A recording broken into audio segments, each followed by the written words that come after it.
You are listening to the SDSU podcast, presented by the East Village Times, with your host, Andre Hagverdian.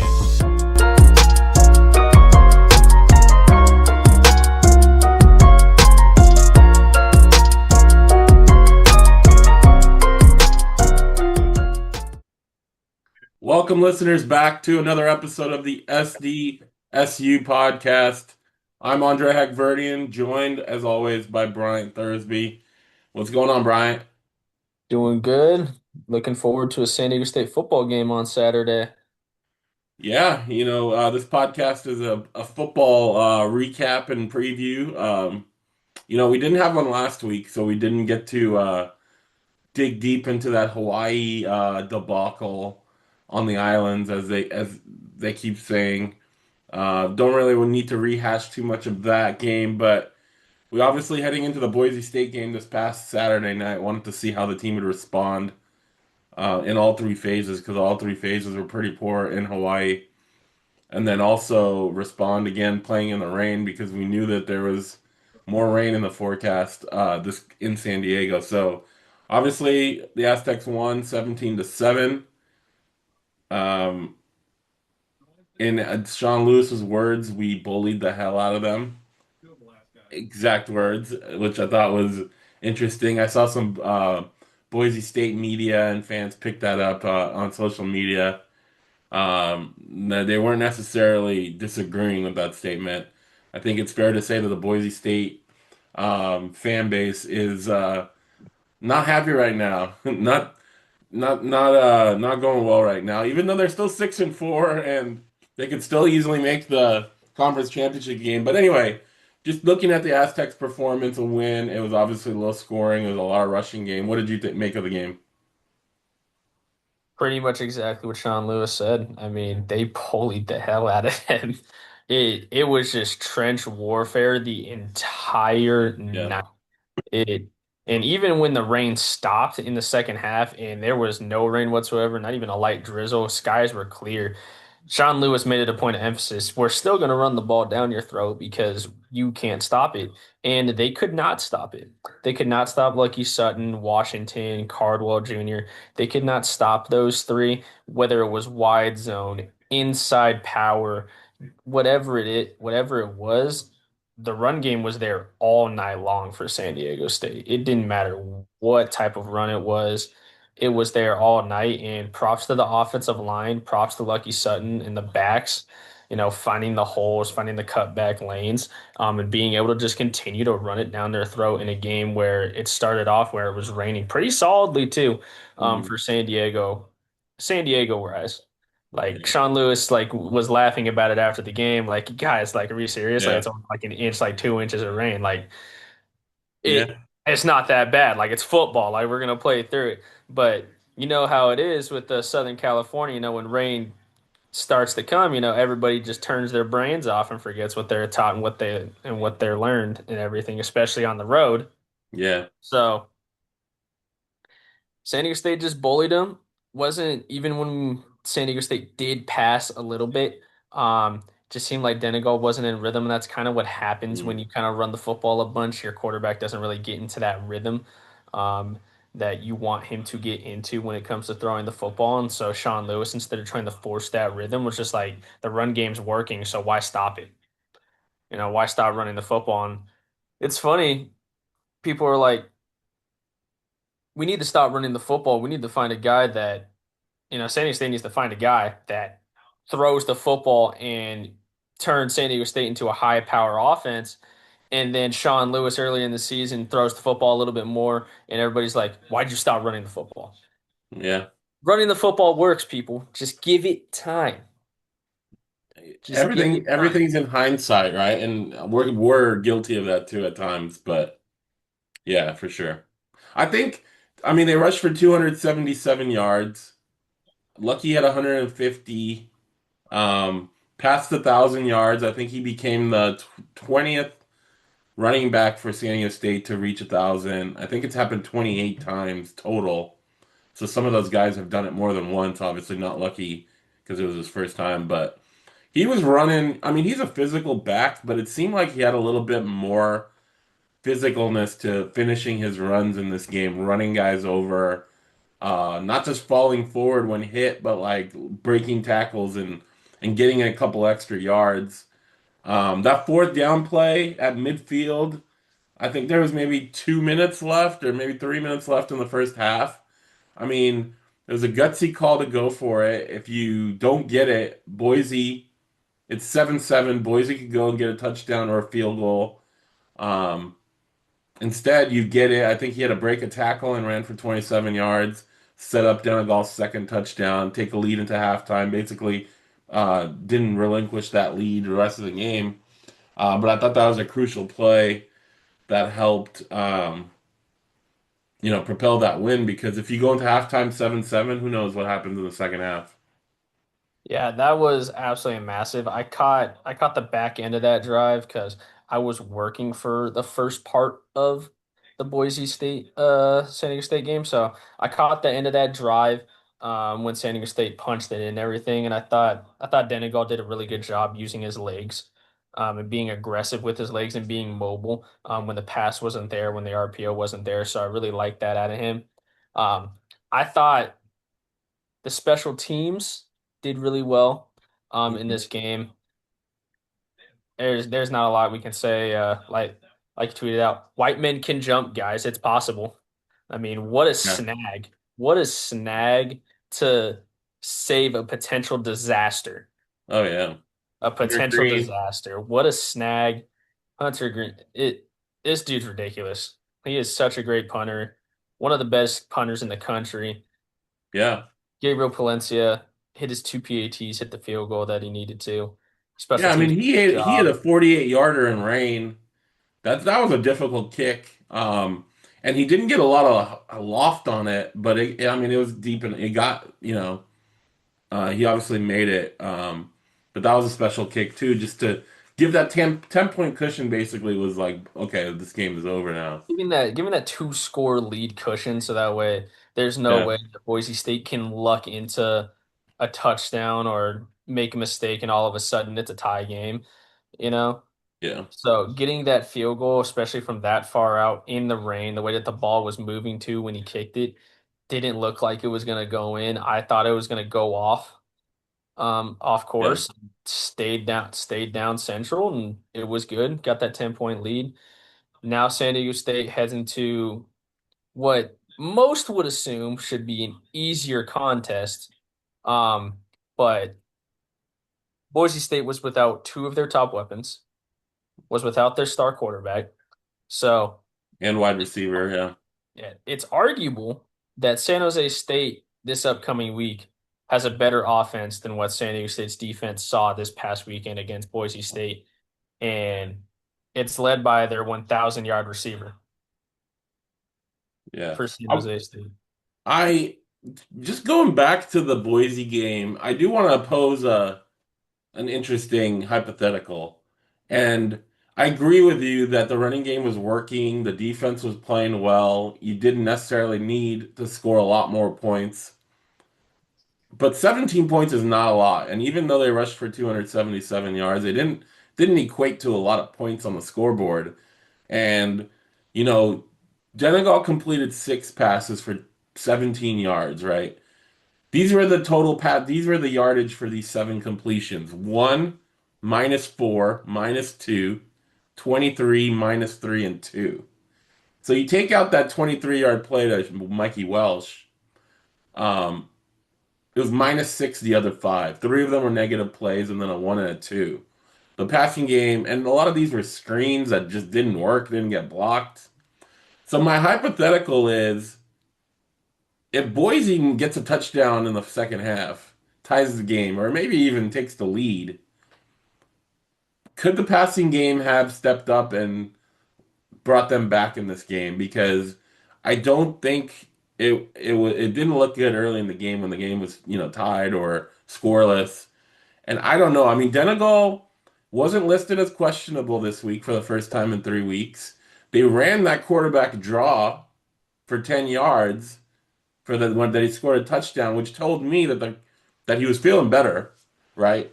That he's healthy enough to run a 9-yard quarterback draw for a touchdown. but it didn't equate in the passing game. Now Jordan Napier got hurt too, and we can talk about that as well. But like, do you think the passing game could have stepped up and done what it needed to do? Because I don't know if they would have been able to.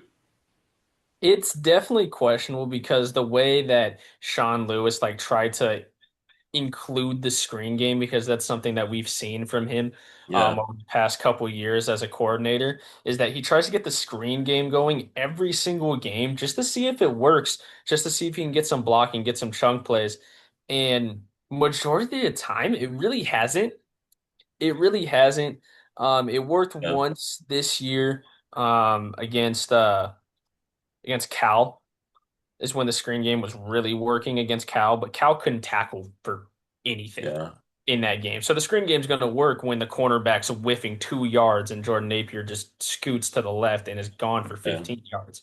So the screen game doesn't really work that often. I understand why he does it. It's supposed to be an instrument of the short run game, is what it's supposed to be. It's supposed to counter it. So that way you do a little RPO, suck guys in, and then you leave two guys 2-on-2, one blocking, and then another 1-on-1, and trust your receiver to beat the guy 1-on-1. It's what he's supposed to do with the screen game.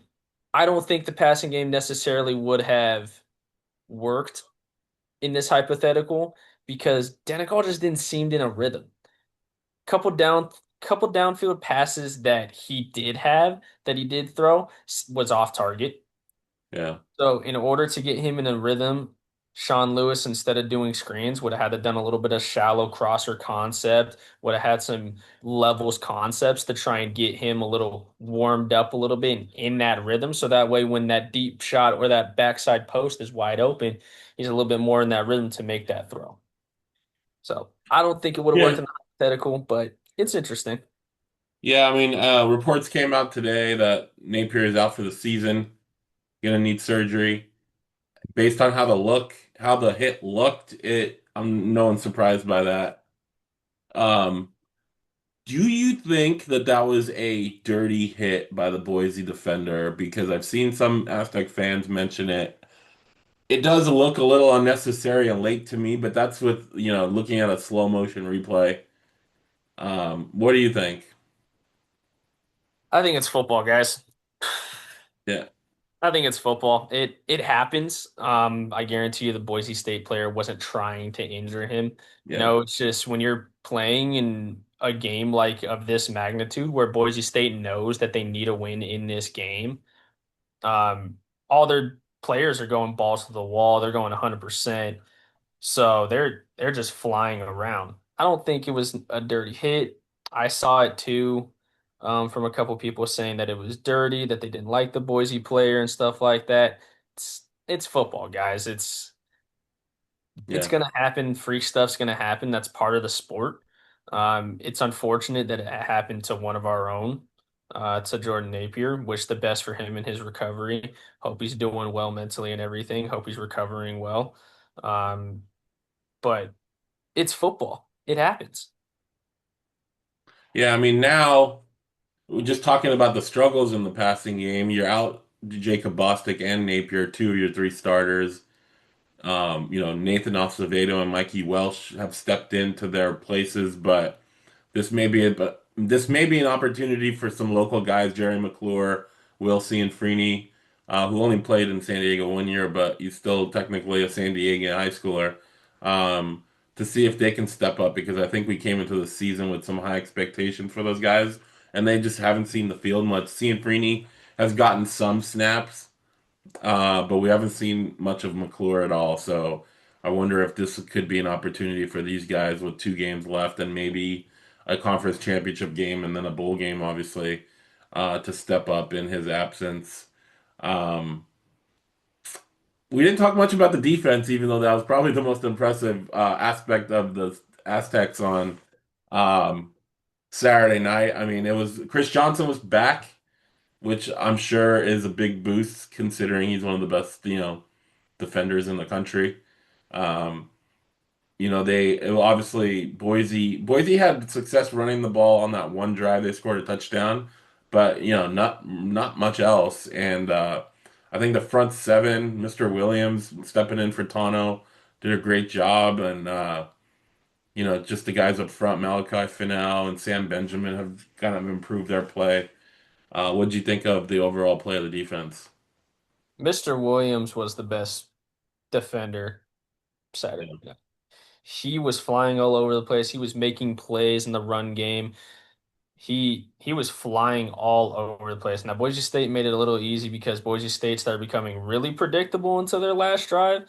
But yeah, Mr. Williams was all over the place. That defensive line, Tanu, Trey White, Williams, just an entire defensive line did really great work, great job. Obviously, Owen Chambliss, we've been singing yeah, his praises for months now here on this podcast. Owen Chambliss, not not enough that you can say about him. And Chris Johnson's back, one of, if not the best corner in the country. He he's fantastic. yeah. Man coverage, zone coverage, doesn't matter what it is. Well, he also had some nice tackles in the run game. I think he had one where he like basically picked the guy up and pile drove him down. I don't know if it was Dylan Riley or Cyrus Gaines who the running back was, but yeah, he's a physical guy that I think a lot of NFL scouts like that about him as well. Yeah, NFL scouts are going to love the fact that Chris Johnson is not shy of tackling in the open field and helping in the run game. Because when you play in the Mountain West and you play against Northern Illinois and these teams that love to run the football, and you're a cornerback, you better be willing to get your nose and get your feet dirty. And Chris Johnson has proved that he is willing to do that. Um, he's got a tough task this week, though. Both the cornerbacks do. Yeah, I mean San Jose State is coming in after a 55-7 or 55-10 loss to Nevada. They just fired their special teams coordinator and defensive coordinator. Um, San Diego State's defensive line coach from 2023, Boje Filimoliatu, is now the interim defensive coordinator there. So it's a little interesting preparing for a team that has, an interim new coach in, although I doubt he's gonna completely change the scheme in 3 days or whatever. Um, but yeah, on paper, I think this looks like a San Diego State game, but as we talked about, any game, any team can beat anybody in college football these days, even in college basketball, as we've seen recently as well. Do you think that'll have an impact with the new coaching staff, and how do you see this game playing out? It's hard to tell when it comes to college football because we've seen it in the NFL where coaches get fired, and then that first week after the new Yeah, coach gets fired, there's a little bit of a light under the players and everything, and they play with a little bit more passion. College football, you don't really have that statistical backup data to yeah, justify that, especially when it comes to a defensive coordinator and a special teams coordinator. Um, the defensive line coach, the interim DC now for San Jose State, he's just going to re-emphasize fundamentals. That's all he's going to do, stick to what they know, but re-emphasize fundamentals, tackling, gap scheme, knowing where your gaps are.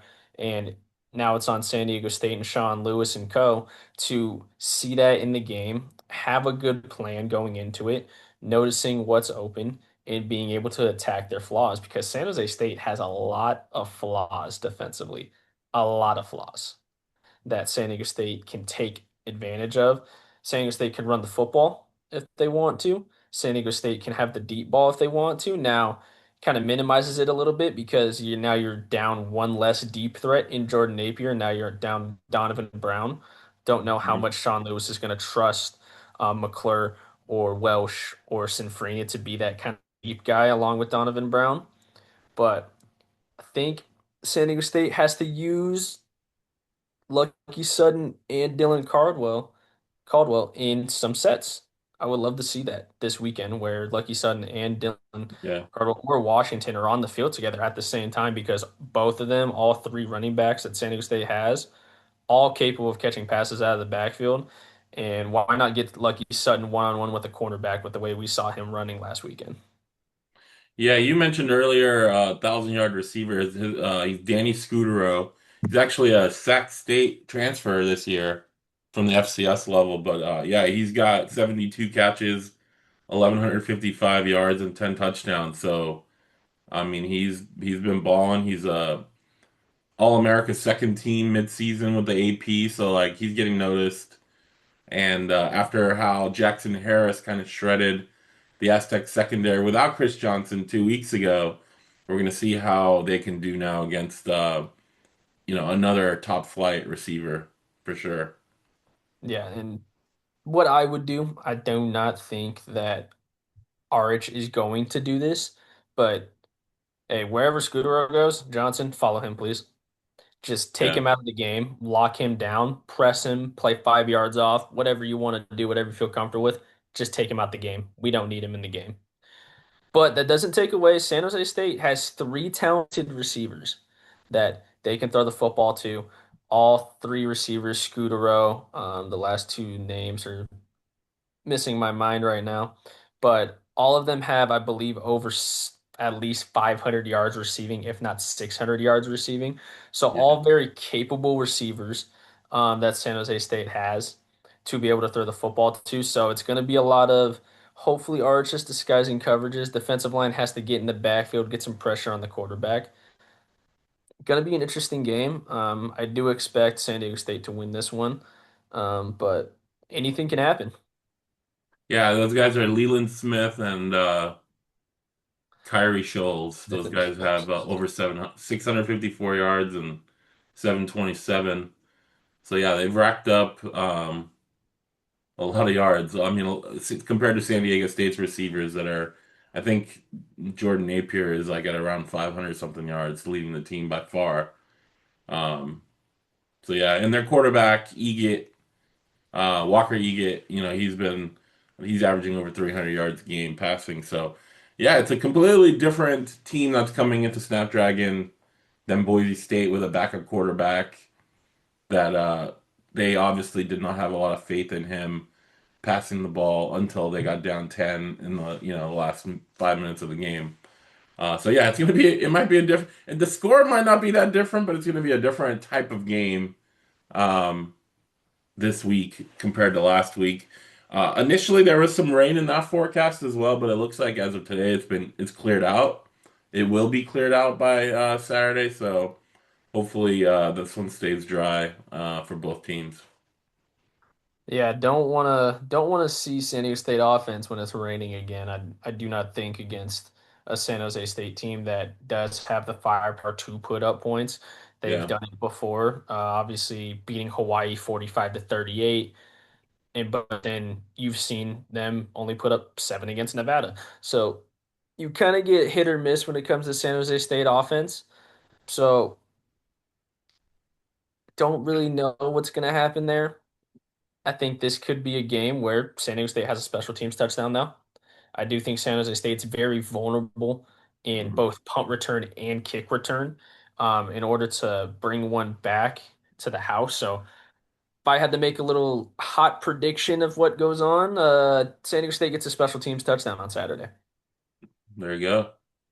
Might have been more likely if Jordan Napier was out there returning punts, but I think Mikey Welsh has pretty good punt return skills, and then I think Byron Caldwell is a kickoff returner. So uh, yeah, we'll keep an eye on that.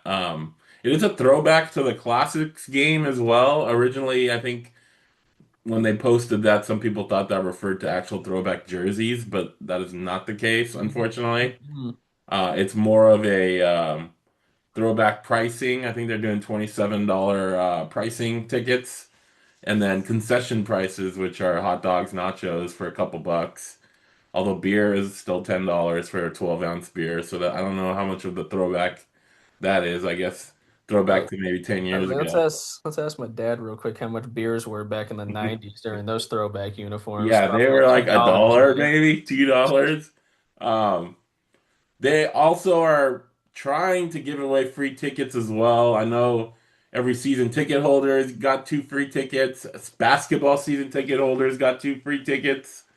So they They're are trying to trying to pack the do stands.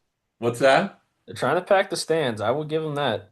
They're trying, but it didn't work. I mean, I know it was raining, but it was a pretty bad turnout, and I think that the team, everyone thought that prices are high. I'm not making an argument that prices are not high. They're ridiculous. They're out of touch with reality. But I think the school has done everything it can in the last 2 months to try to get, the $15 flash sale, the $25 flash sale, two for 40, the $27 tickets. They're giving tickets away, but the more you give tickets away, you have no idea if those people are actually going to use the tickets, right? You can walk around campus and give tickets out to students, but you have no idea that they're actually going to use and come to the game. And that's the thing is there always seems to be an excuse. It's the weather or the game starts too late or Friday game conflicts with high school football. At the end of the day, people are just not passionate about San Diego State football right now. There's It's obviously a really good group of diehard football San Diego State football fans. We know who they are because they're the people watching this episode right now. They're the ones who read our articles. We know who they are, but that group is just not big enough, unfortunately, to pack 30,000 people at Snapdragon Stadium. yeah, And I don't know how you change that, honestly. It looks like ticket prices is not solving that problem right now because ticket prices are free to $27, and I don't know how many people are actually going to show up on Saturday night. it's honestly it's kind of just a Southern California thing. Yeah. Like this is kind of something that me and my buddies have like talked about regarding like the Chargers and stuff like that in their move, which we're not going to dive deep into that. Yeah. But like Southern California is a very fair weather like state. Mhm. It really is.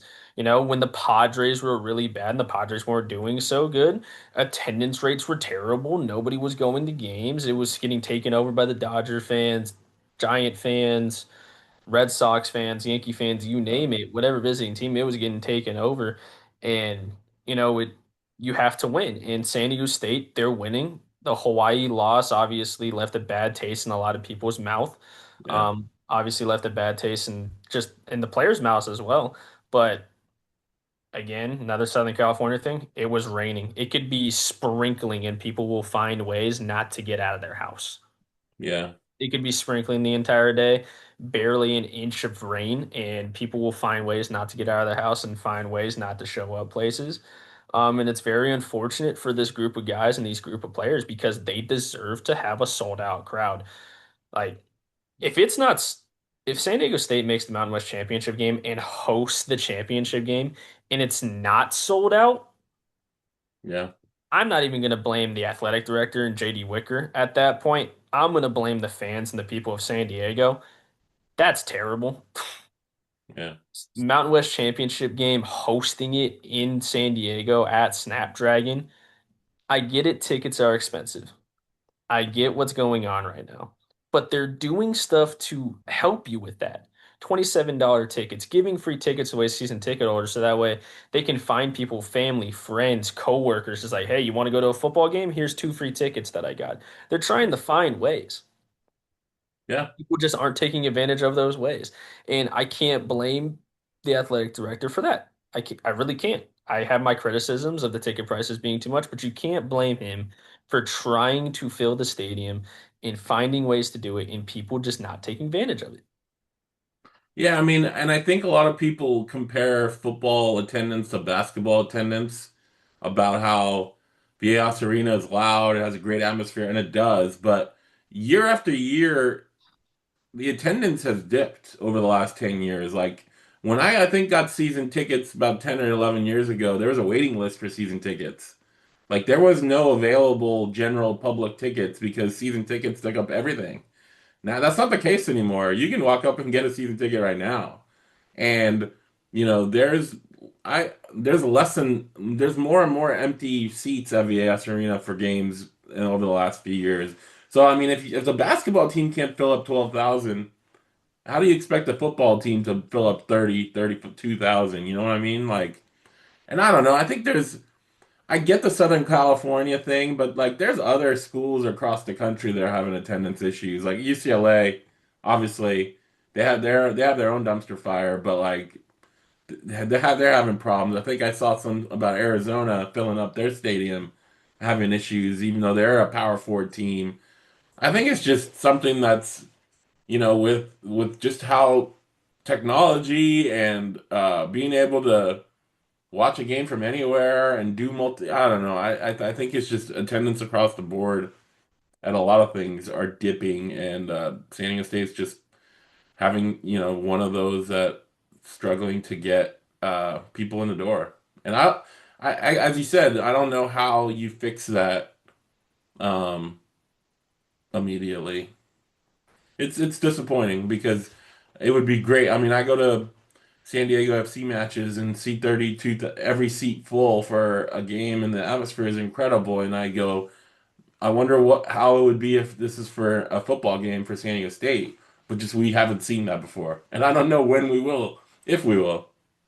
I Now, I could be completely off base here, could be completely wrong.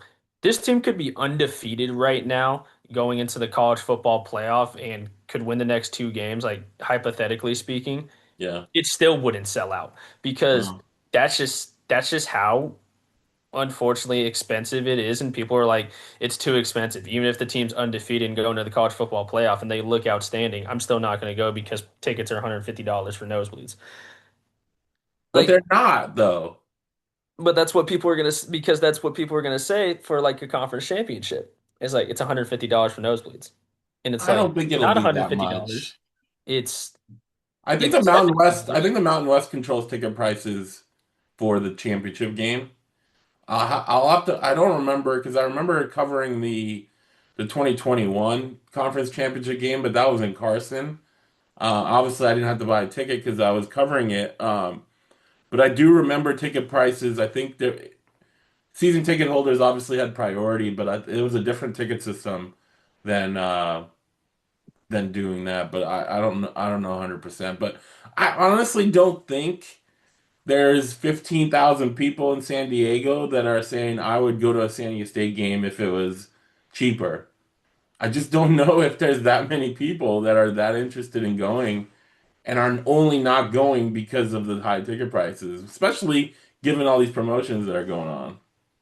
There's probably Yeah. a few hundred people that are staying away, due to pricing, maybe 1,000, but I don't think it's 10 to 15,000. Yeah, there's definitely avenues that San Diego State can go to fill the stands.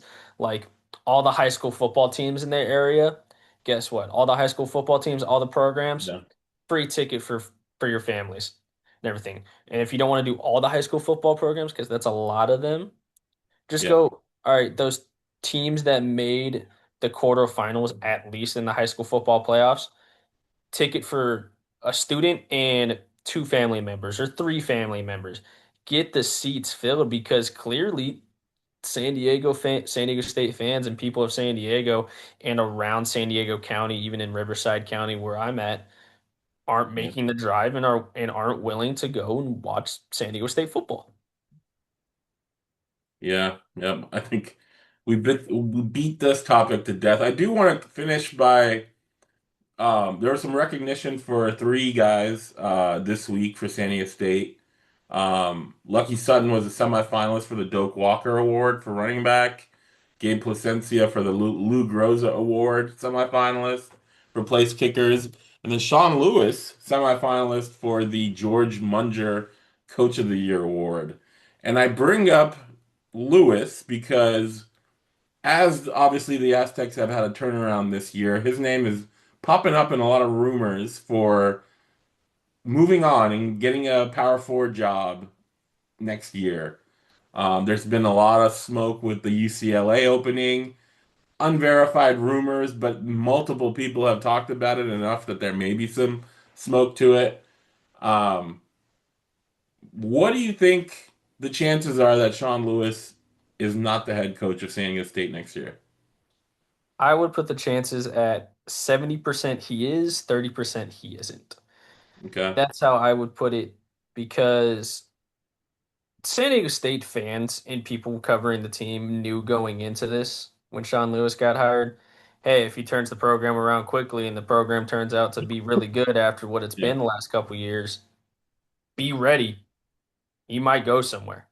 Yeah. And that's just the way of the game.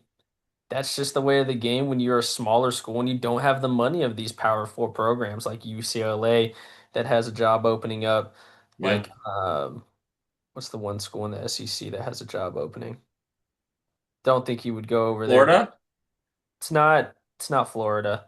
But there's a school on the East Coast it's a big Power Four school that has an opening that could look to snag Sean Lewis away and give him money and give him all the resources for recruiting because Yeah. we see how great of a recruiter he is. Yep. We see how great he is about introducing his coaching staff into the recruiting idea and ideals that he wants to do. His big pitch was like, we need to put a bubble around Southern California, and we need to keep all these great players at these great programs like Modern Day, Bosco, Lincoln, Cathedral Catholic, Yeah. all these schools of the world in Southern California that are top schools in the country need to keep those players here in Southern California and make that bubble.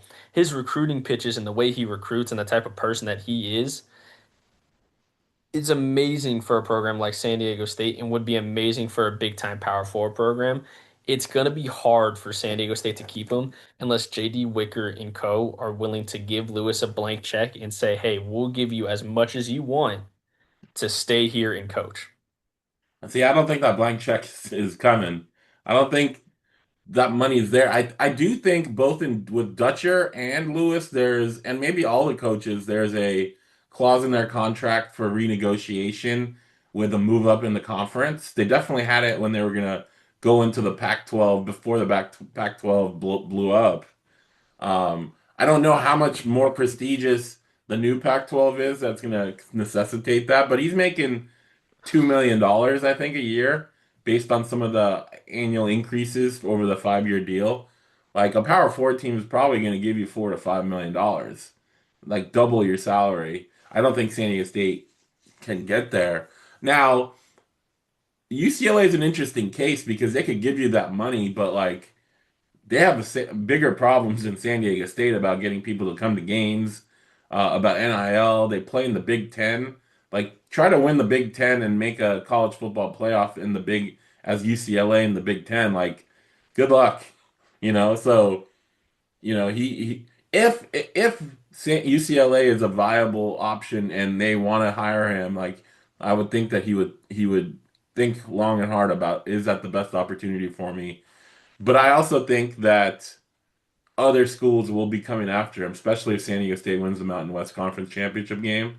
Um, other schools, better schools than UCLA, will come after him.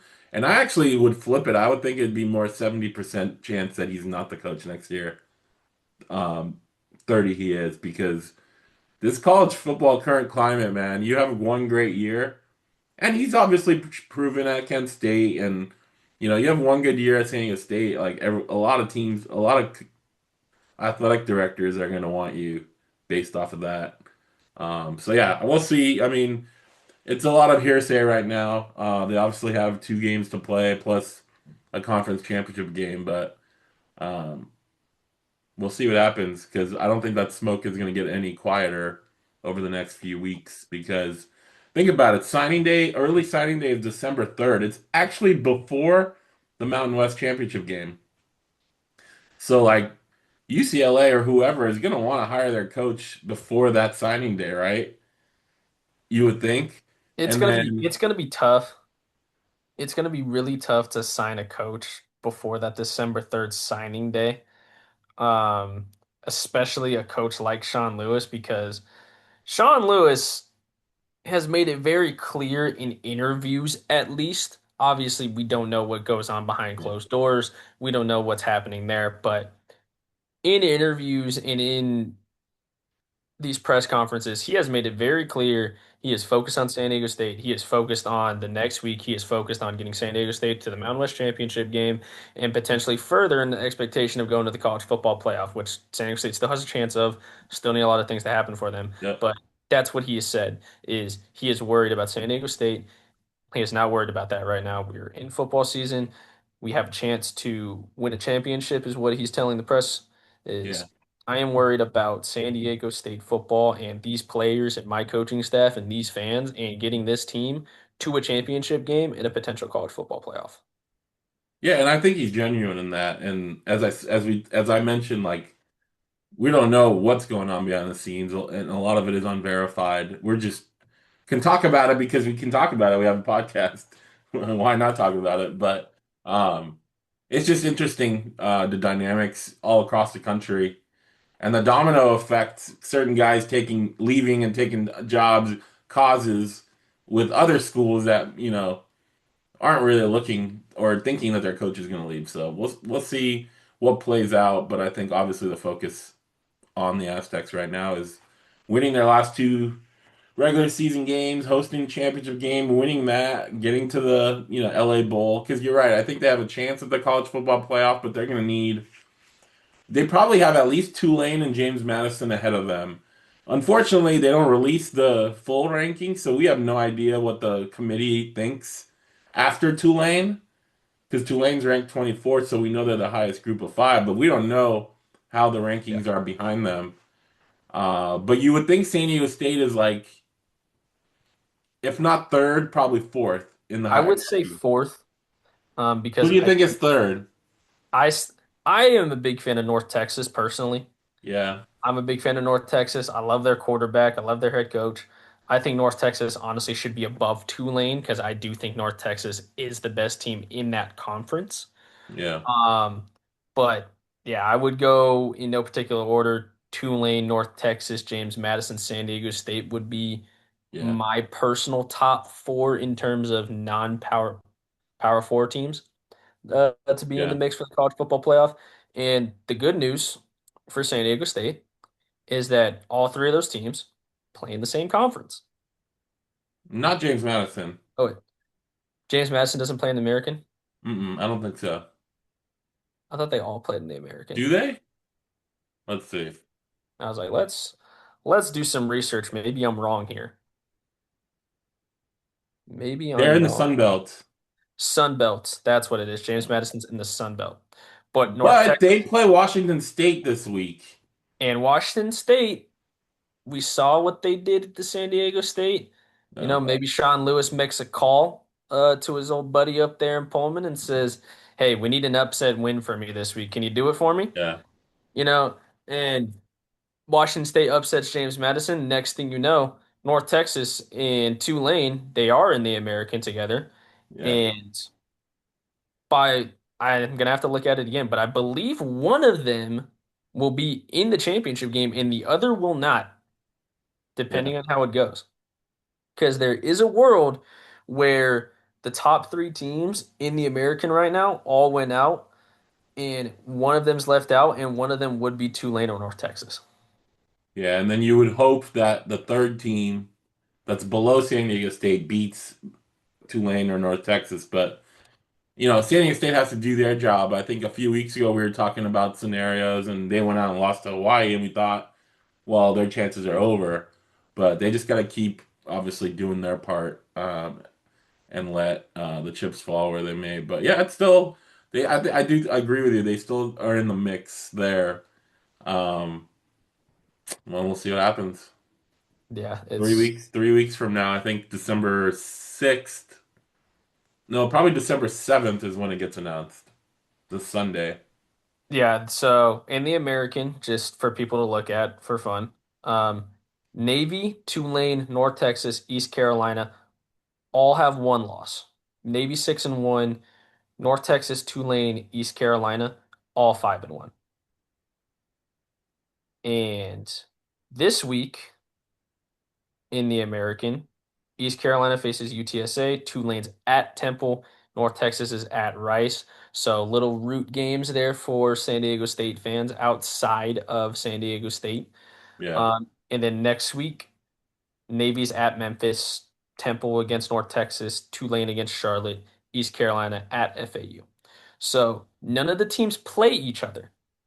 hmm So there is a world where all four teams win out and North Texas and East Carolina or two of the four are left out of the championship game, which then ruins those two teams' chances to make the college football playoff. Yeah. We'll see what happens. I think for on the San Diego State side, obviously if they win both games, they're in and they host. But if they lose one of the games, then there could potentially be a multi-team tiebreaker scenarios that could get a little chaotic, depending on who those teams are. Um, and kind of a crazy world if San Diego State was actually going to lose one of their last two games. They would rather lose to San Jose State and beat New Mexico because then they would not be in a tie. If they lost to New Mexico and were in a tiebreaker with them, they would lose that. Whereas San Jose State's not going to be in the mix. But I think for them, they're looking at winning both and making it undebatable that they're the number one seed. So we'll see. There's a lot of teams. I think there's five teams in the mix. Even actually, Utah State is mathematically alive with three losses, although they would need a They lot of would need a help. lot of help. Yeah, They need a lot of help. Don't think yeah, it's gonna happen, but it's college football. yeah. Anything can happen. We'll see. After this week, Hawaii plays UNLV on Friday night. One of them is going to lose, so that's one of the five teams that's going to drop to three losses. Um, and then I don't think any of the other four teams play each other, so they could all potentially win and end up staying with four teams with two losses, or the other three teams. I mean, but we should know a lot more after this weekend's games in terms of the tiebreaker scenarios. Right now, it's just a little crazy to try to um, play out every scenario and see what's happening. But I think it'll be a little clearer at this point next week. Yeah. Any parting shots before we close this out? San Diego State's got to take care of business. I will be in Vegas, so for Monday and Tuesday games, Hmm. for basketball. So Chris will not be doing the recaps for basketball. It will be I. Um, Other than that, see San Diego State on Saturday. Yeah, we will have a basketball podcast probably with Chris and I out later this week as well as we recap the game against Troy, which did not was a wild and crazy game that obviously did not end the way the Aztecs wanted to end, and a preview of the Players Era Festival that Bryant will be covering in person. So look out for that as well. But at the end of the week. As always, we appreciate you guys. Please like and subscribe to the YouTube channel or on whatever audio platform you're listening to. We appreciate you guys as always, and we'll talk to you next time.